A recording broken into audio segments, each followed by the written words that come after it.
On August 14th, after police and security forces moved to break up the sit-ins in Cairo, there were simultaneous church attacks that took place throughout the country. In most of these attacks that we've documented, hundreds of men came armed with guns in some cases, Molotov cocktails, sticks.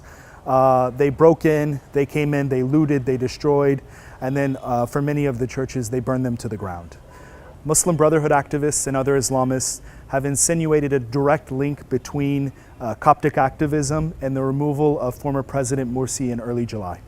The mobs who attacked churches, they also attacked Coptic-owned businesses, religious institutions such as the Jesuit Center in Minya, schools, they attacked the orphanage in Minya.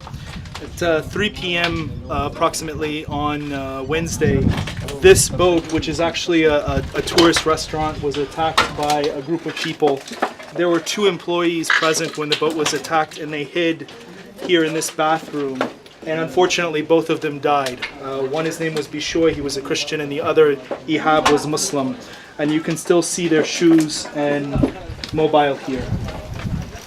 In the vast majority of the cases of attacks on churches that Human Rights Watch documented, security forces were not present at the start of the attack and didn't come to the aid of the churches during the attack.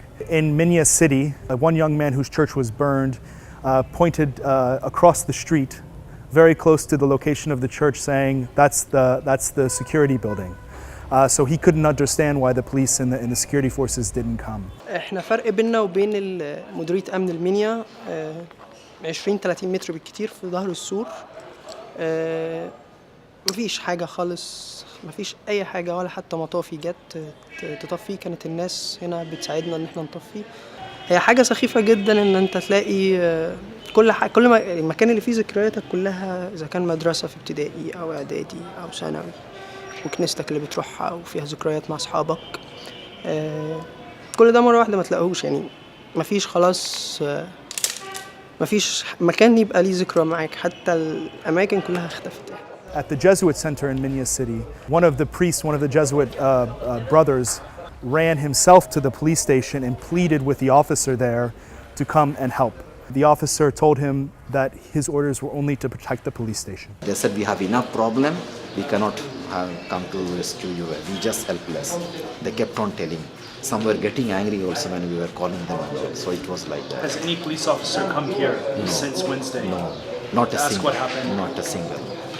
When churches came under attack, police stations and security force facilities were attacked simultaneously.